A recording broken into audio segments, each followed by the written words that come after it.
Hello guys, आप सभी को मेरे यूट्यूब चैनल में स्वागत है। आज मैं जो बताने जा रहा हूँ आईपीएस में धाराओं का मतलब क्या है।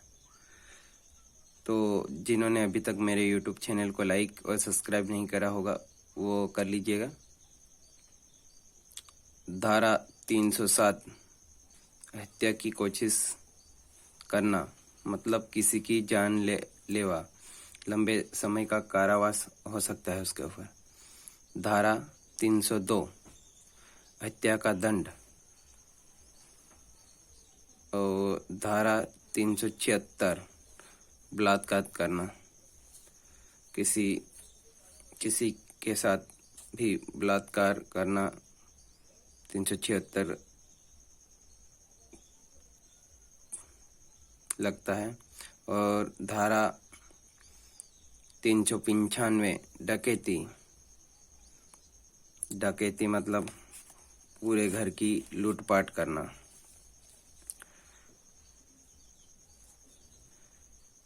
और धारा 377 अप्राकृतिक कृत्य मतलब आपने देखा होगा कि 16 सितंबर 2012 को निर्भया कांड की दिल्ली में अप्राकृतिक हत्या, जिसमें लोहे, राड, शराब की बोतल जैसी वस्तुएं भेड़ियों, कुत्तों, लड़कियों के प्राइवेट पार्ट में डाला था।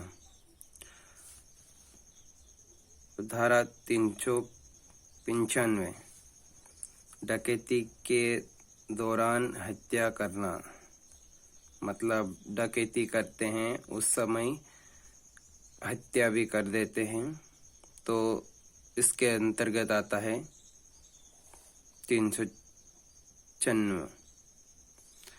धारा 120 षड्यंत्र रचना, किसी के घर में चोरी करने का प्लान बनाना। 120 धारा के अंतर्गत आता है, जैसे कि डकैती और डकैती के दौरान हत्या करना। इसमें जैसे डकैती में 3 लोग रहते हैं और उन तीनों में से एक प्लान बनाने वाला रहता है और 2 डकैती करने वाले, तो तीनों को ही सजा मिलती है। तो षड्यंत्र रचने वाले को धारा 120 के अंतर्गत कार्रवाई होती है। धारा 365 अपहरण किसी लड़की का अपहरण करना या किसी व्यक्ति को अपहरण करना।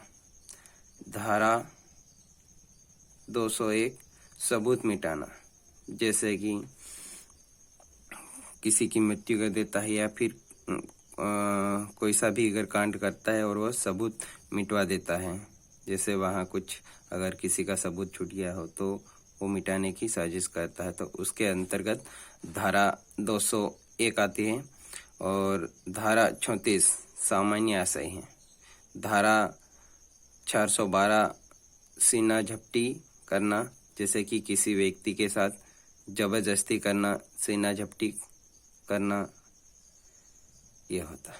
धारा 378 चोरी, जैसे कि डकैती और चोरी में अंतर है। चोरी मतलब किसी एक वस्तु को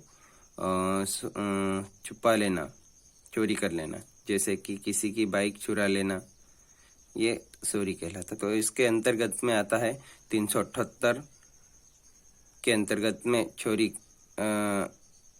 का केस लगता है। धारा 141 विधि विरुद्ध जमाव के अंतर्गत।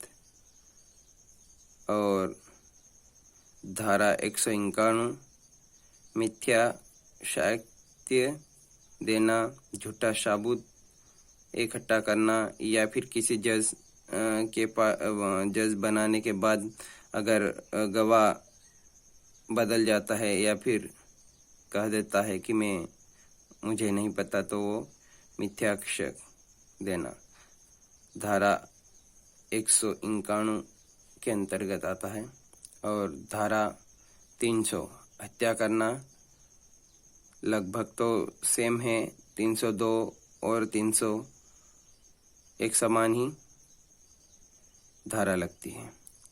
धारा 309 आत्महत्या की कोशिश करना, जैसे कि किसी पहाड़ से कूद जाना ऊपर से, या फिर किसी नदी में कूद जाना, या फिर रस्सी गले में बांधकर लटकना पंखे से, सत से, ये धारा 309 के अंतर्गत आती है।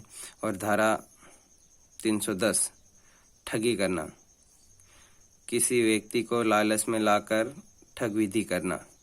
धारा 312 गर्भपाल करना, ये तो आपको पता होगा दोस्तों।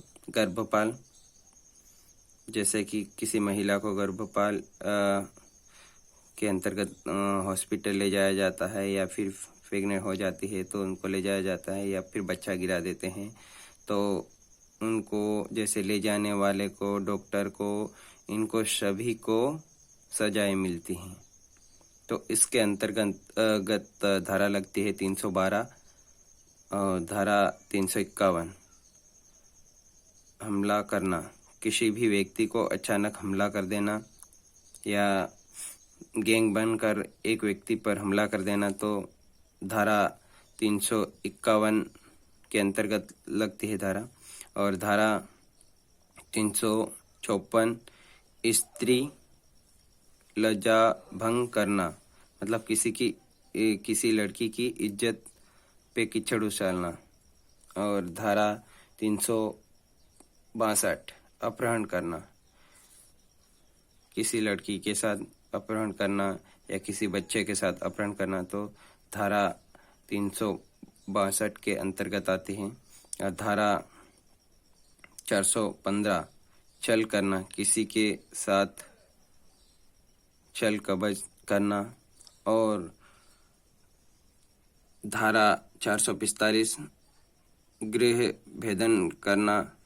धारा 494 पति पत्नी के जीवन में पुनर्विवाहित, मतलब कि एक पत्नी है और दूसरी पत्नी के साथ फिर शादी कर लेना। ठीक है दोस्तों, जिन्होंने मेरे चैनल को सब्सक्राइब नहीं करा होगा वो सब्सक्राइब कर ले और लाइक कर ले और शेयर कर दे प्लीज़। ये ऐसी धाराएं हर किसी को पता नहीं है, इसलिए मैं थोड़ी जानकारी दे रहा हूँ। धन्यवाद। और कुछ ऐसा लिखने या बोलने में गलत हुई होगी तो आप उसमें कमेंट बॉक्स में राय जरूर